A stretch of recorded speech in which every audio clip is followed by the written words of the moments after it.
Hello and welcome, ladies and gentlemen, to the next episode of our Let's Play Settra the Imperishable campaign. We are exactly where we left off. All of the buildings are as they were. Everything is in the right position. Senuta Men is going over to colonise Numas for us, although doubt we'll have enough money when it gets there. And of course, Settra is ready to take Haik from Thegan's Errantry. We have, of course, got, what's this? The Knights of Origio. Origio? I'm going to say Origo, but I'm not sure.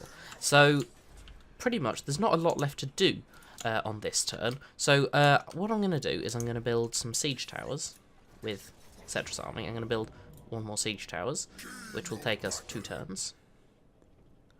And then, yes, and then after that, we're going to siege him down. So, as we've uncovered a little bit more of the map, I can very easily tell you where our campaign is going to end. For our, let's call them the short campaign victory and the long campaign victory.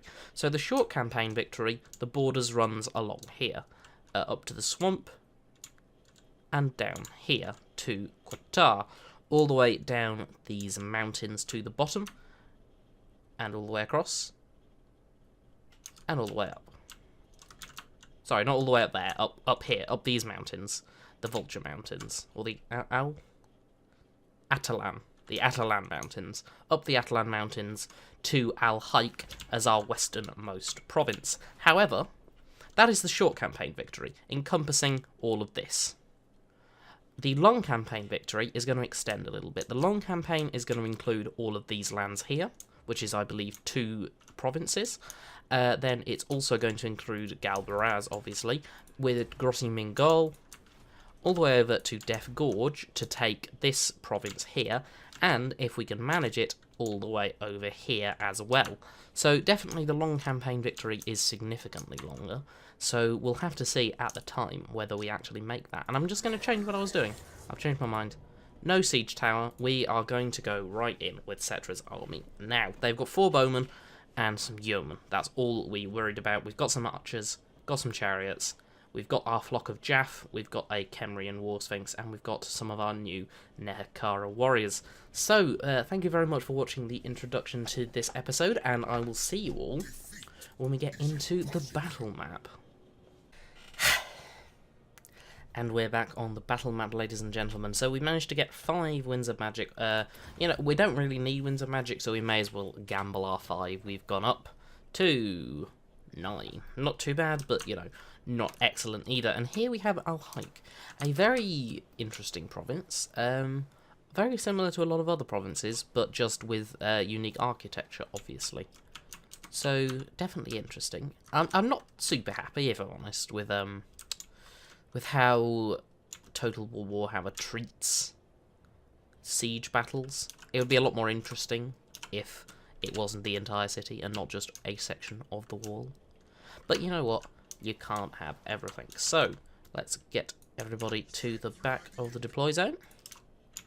And let's work this out. So, where's going to be the least tower coverage? Probably in the centre, and putting the siege towers either side of this fort tower here. So we've got our 2 Nehekara warriors in the siege towers. We'll group them up. And we've got our skeleton warriors in our battering ram, which is obviously going to go over there. So then what we've got is we've got 2 more units of skeleton warriors, which can just follow on behind these ones. And then we've got some Tomb Guard and some skeleton spearmen, which I'm going to bring up behind the Nehekara warriors. Then, of course, we've got our large unit of skeleton archers, our leaders, our chariots, our war sphinx, and our flock of Jaff. So there's our army, as it stands. Interesting army, to be sure. Not massively balanced, so we'll just get in here and then we'll pause. Let's see where the enemy have put their units. We've got Men-at-Arms, which is their strongest unit. Spearmen-at-Arms, Peasant Bowmen, Spearmen-at-Arms, and more Peasant Bowmen who are along here. And that's it with their mounted yeomen and the Paladin, Dorian Le Beau, possibly. You know what? French barely passed, so we'll just go with it. So what we're going to want to do is obviously push up our Nehekara warriors on either side of this tower. Then we'll set this skeleton warriors to go for the gatehouse, while bringing this skeleton warriors up here and this skeleton warriors up here. What we'll do here is if they're going along here, we'll put these two skeleton warriors to go there, our tomb guard to go there, and these two skeleton warriors to go there. We'll bring up Settra here, and we'll bring up the prince there. Skeleton chariots aren't going to do much until we knock down the wall. We'll bring up the Kemrian War Sphinx to provide archer support, and we'll bring up our archers here to provide some support if possible. Our flock of chaff are going to fly over here for now and see what they can do. We might bring them around that way. So let's start this battle and see what happens. So our units are moving in here. Sounds a bit low. Let me just increase the sound.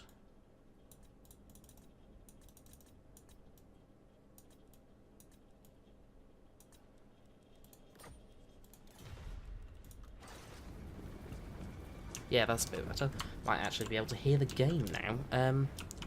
So there's our tomb guard with halberds. Awesome. Flock of Jaff taking a little bit of arrow fire, but nothing too ridiculous. Let's pull back the War Sphinx for now. We don't want it to take too much archer fire. Our skeleton warriors do have silver shields, or possibly just bronze. For some reason I can't toggle unit. There we go. They do have silver shields, so they should be alright against these peasant bowmen, who are obviously not the best unit for that. Settra is moving up there, and as are our Nehekara warriors. They've taken a little bit of damage, but mostly on this one, so nothing too awful. Let's keep pushing around the flock of Jaff, and what we'll do is we'll run them over here, and then we'll drop the death from above. Actually, we'll bring them over here, because it seems like the way they're flying, that might be the easiest place to drop it. So let's drop there. Did some nice damage to this spearman-at-arms unit, did a little bit of morale damage to those men-at-arms. So now let's get them engaged on the middle unit of peasant bowmen. Our archers are firing in, and our Nehekaran warriors are pouring out of here to fight the men-at-arms. And the men-at-arms are moving away. I suppose that was successful then. We can bring up these units now. Our warriors are, of course, breaching the walls at all of these points. The flock of Jaff are in against these peasant bowmen. We're going to want to pull them out. They're definitely not suited for any kind of prolonged combat, sorry. Where's Settra? There he is. And where's our prince? Moving up still. So it appears that all of the units have left, so we'll grab all of these units, and we'll just click them over here. We'll get Settra engaged there, and then we'll just go with that. The Nehekara warriors do look very, very cool. Apparently there's still a few men-at-arms over here. Looking cool with Dranane's reskin. Definitely very, very awesome. This doesn't do damage to friendlies, does it? Large explosion area. Explosion does not affect friendly troops. So if we get him to walk over there, then we can pop the Wrath of Petrarch and do some, hopefully, rather large damage. They keep running away because we're causing terror. Or fear. Fear, I think, not terror. So let's just keep moving Settra along until he finds something that he can engage on. There's our prince. Let's move him up.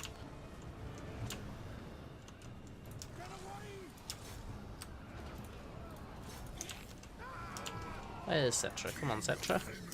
Hurry yourself.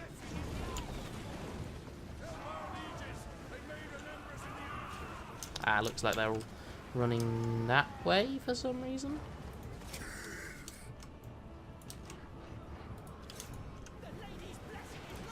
Let's just pop it, see what happens. Did some rather large damage, quite nice. They're all just routing. Get our flock of Jaff over here. See if they can do any damage to this cavalry.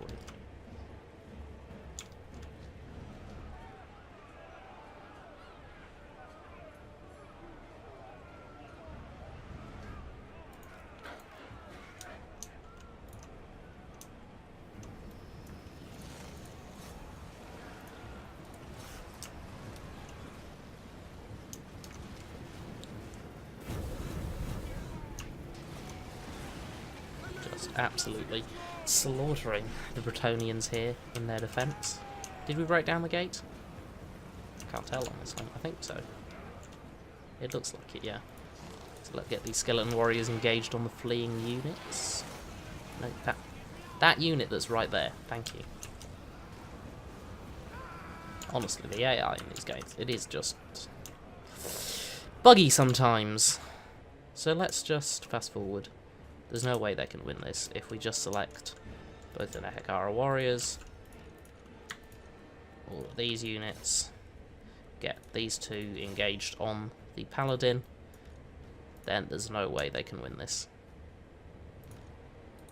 Get the flock of Jaff into a rear charge here. Ooh, just colliding with the back of those mounted yeomen. There we go, decisive victory. And so thank you for watching this quick little siege battle, and I will see you all when we are back on the campaign map.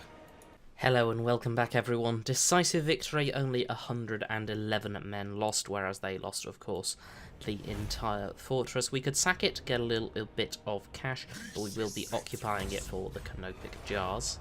So there we go, we have taken our Haik from Theon's errantry. And now we can see, of course, where Kofa is. There it is, just down here in this nice little bay here, owned, of course, by the Strigos Empire, which we are definitely wanting to take from them. And we now have a view of the Atalan Mountains. We have Vulture Mountain and the Eye of the Panther, currently held by Greybeard's prospectors, and we can see a little bit more of the land that we're going to be expanding into. Martek there is going to be our next port of conquest, of course owned by the people we're at war with, and very close, really. Unfortunately, it is an unpleasant climate, but it's also got iron, which we do need. So Kofa's there, and Lashiek is there, currently held by the Strigos Empire. So when we do go to war with Strigos, we're going to want to take all three of these provinces. The Sorcerer Islands here are currently uncolonised, apparently being burnt down by what looks to be beastmen, I think. And we have the, what's it called? The Wizard Caliph's Palace, which is right there, which is held by Arkan the Black at the moment, who, of course, we do start at war with him. So we'll have to be careful about that. So, unassigned skill points. Settra has leveled up, as has our Prince, Akaros. So let's get the final point of Sun-Scorched Bones, just to make our infantry units that little bit better. Oh, Prince Akaros has not quite got enough to level up. So we will be ending this turn here. Let's see what happens in the end turn, if anything particularly interesting happens. I hope that by gaining the money from taking that settlement and by our income from next turn, we will have enough to colonise Numas straight away with Senutumen's army, which would be very nice indeed. We can see we're about of equal power to Clan Moors at the moment, however we do have a disproportionate power balance to the... What are they called? The Followers of Nagash, led by Arkan. The Knights of Origo. Ooh, what are they saying? Do they want a non-aggression pact? They do. Will we be letting them have it? Of course not. Leon Paquette has failed to siege the garrison at Al Haik, which wouldn't really matter since there isn't a garrison there at the moment. The Border Princes have apparently declared war on the Broken Nose, which I suppose is a thing. I'm not really relevant to us at all. I'd be curious to see if any of the lands down here do get taken by anyone else, which would be very interesting. I'm gonna have a look at that in a second. I'm just gonna have a look down here. Kofa. Oh, this is all part of Kofa. Okay, that must be a river. Is that a river? Oh, we've got a quest. Construct a grave port. Oh. Wait, no, that just got issued to us. We need to construct a grave port. Can we do that in Zandri? Grave port. Yeah, that's what we need. So we need to up Zandri to a mausoleum. So, yeah, they hold Kofa and they hold Lashiek, not the Wizard Caliph's Palace. Okay, so we're in the next turn. Can Senutumen? He cannot reach Numas this turn. I'm interested to see if this is actually held by the Skaven at the moment, because if it is, we're going to have issues with Senutumen, because he can't take that with just his small army here. There are some upgrades we can do. We can up Gorgazan, which is our least priority at the moment. We want to upgrade we want to upgrade these two provinces. They are the border provinces. We want to get as much in there as possible. Haik, nothing we can do there. Did Hakaros? Hakaros did level up over the turn, so we'll give him his final point in hard to hit, just making him that little bit better at combat. So the Knights of Origo are not probably going to declare war on us, so let's just march out with Settra's army and just try and take Matrak straight away. Let's see if Baron Thegan decides to sally out with his army and try and face us, which would be definitely very interesting. Hakor is at war with the Strigos Empire, possibly? No, they're just unhappy because they're raiding each other. I guess that's what's happening there. We can, of course, upgrade Gorgazan, which we're not going to be doing. We're going to be saving up for the upgrade to Galbaraz.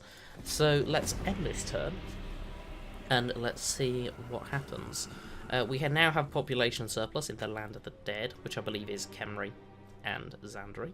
So maybe we can up Zandri and hopefully get that port, the Grave Port, so that we can complete our quest for Settra's unique items, which I believe is what those quests are for. Of course, with the Legendary Lords, you do get those quests to do certain things, to gain power. Oh no, Settra's got unlucky. Enemy hero action success chance is high. I don't know how to... So basically there's nothing we can do, really. So the only way we can do it is if we're the target of unsuccessful hero actions. Which is, interesting way to do it. Do you think maybe you could get it by doing successful actions, or something like that, rather than being the target of unsuccessful actions, which you have no real control over? So what's our mission here? Eliminate a lord belonging to the Necrarch Brotherhood. We have 20 turns to do it, and we will get the Sword of Anti-Heroes and some diplomatic relations with the Dune Kingdoms. We're probably not going to end up doing that, but you never know. Yes, there are Skaven here. Clan Moors. With a full army under Queek Headtaker. And a sizable garrison, so no. We're not going to be taking this with Senator Men this time. So we'll just run Senator Men back. Agrul Migdal and Galbaraz. I'm actually going to put the upgrade in Agrul Migdal, as that will probably be the first port of conquest. If we do go against the Skaven, then that'll be where they target first. So we're going to want to take that out as soon as possible. Settra's here. He is mustering. So let's have a look at what the balance of power is if we go in against them at the moment. It is in their favour. Somehow. So what we will do is, I didn't mean to pick that, we will break the siege, and we will just walk back into our territory, and we'll hope that we can bait out Thegan's army, so that we can take it out in the field, which would be ideal. Nothing else to do this turn, so let's end this one here and see what happens. Population surplus in the Southern Badlands, which is up here. We did get a population surplus in the Land of the Dead, however, it was only to 2, and we need the population surplus of 3, I believe, to upgrade any of our provinces there. We are pretty... I'm looking at the balance of power up here against some of the factions in our area. We're pretty much even, or doing better than all of the factions that are in our area, so I'm fairly happy about that. Oh, the followers of Nagash have been destroyed. Arkan the Black is gone. Our main Legendary Lord opponent for this campaign has gone. There's no more. He is defeated. By... I don't know who. I don't know. Was it by the Strigos Empire? I doubt it. But we can have a look now. Apparently chaos is stirring, which doesn't affect us that much, but... No, it looks like it was by Chaos, the Beastman faction that starts down here. And it looks like, yes, the Strigos Empire have colonised the Sorcerer's Islands. So they're definitely going to be quite the opponent for us. Oh, we just don't have the money to upgrade here. That makes sense. Let's get Senuta Men back into friendly territory. And let's... Do we still need this? No, do we? Maybe? No, not really.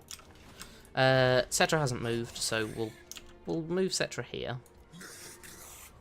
No, okay, we'll move Settra back to Haik, as it looks like we're going to need the public order benefits for our new province here. Yeah, of course it is. Mortuary cult. We've got a few more things we can do. We've got a weapon, golden dagger, armor, armor, this one, the armor of ages, and enchanted items, this one, the hieratic jar. Definitely interesting. Legions of the Legend. What do we need to get this? We need 200 canopic jars.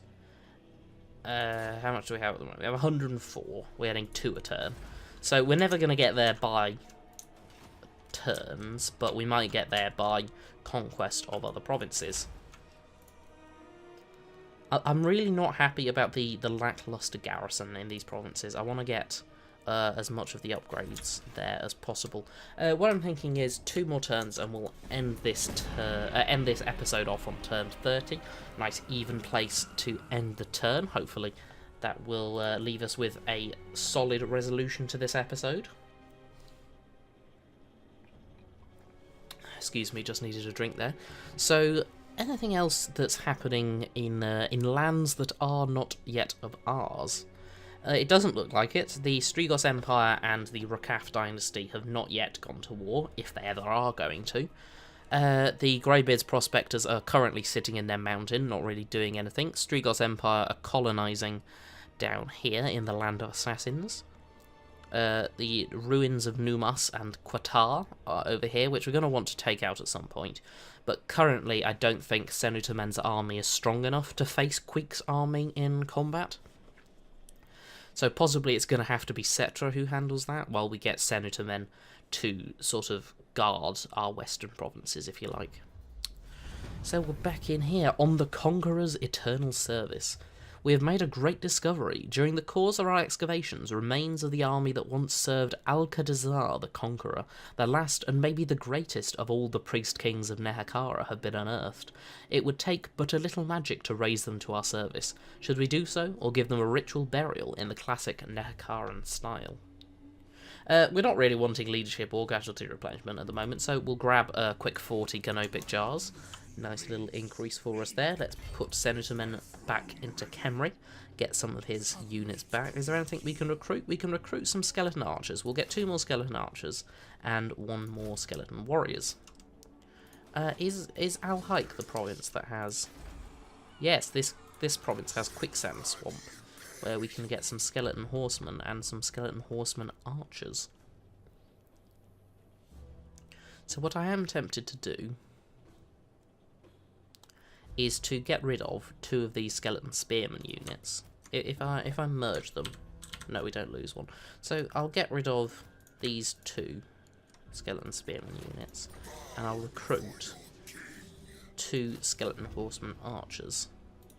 Get a little bit more of a cavalry focus going on in our army, really. 1 more turn, and we can get the defensive structure in Agrul Migdal. We don't want to upgrade Gorgazan yet. It's a bit too much money, really. So, the last turn for this episode, let's go 29 into 30, which should bring us up to actually quite a nice kind of 25 to 30 minute episode, which is what I'm aiming for these to be. So, nothing particularly happening there. We can see that us and Clan Moors are roughly of equal strength, although we do hold a slight advantage. We do, of course, have an advantage over the Greybeards Prospectors with their 2 provinces. So let's see what happens in the end turn. Let's see if Thegan's Errantry try and push out and maybe take back Haik, which of course we can battle for in the next episode. We are going to be wanting to take Martek, is I believe what the province is called. Yes, Martek. We are wanting to take Martek from them as soon as is possible. We want to get rid of that enemy that's on our doorstep without having to make a treaty. So, as we can see, we're actually pretty equal in terms of strength to our Tomb King friends around us. as we can see, we're roughly equal to the Rakaf dynasty, and we're also roughly equal to the Dune kingdoms. I don't know about the Sentinels, because they, of course, has this very, very nice province. So let's leave this as it is. We've got some nice upgrades here. We've got some horsemen for Settra's army. So let's leave this here, and thank you very much for watching, ladies and gentlemen. Next time, we'll be doing the upgrades for Xandri and getting ourselves the Grave Port. We'll be sorting out the defences of our provinces, of our regions in the southern Badlands, and we'll be maybe trying to push and take Martek from the Thegans' errantry. So, thank you very much for watching, and I will see you all next time.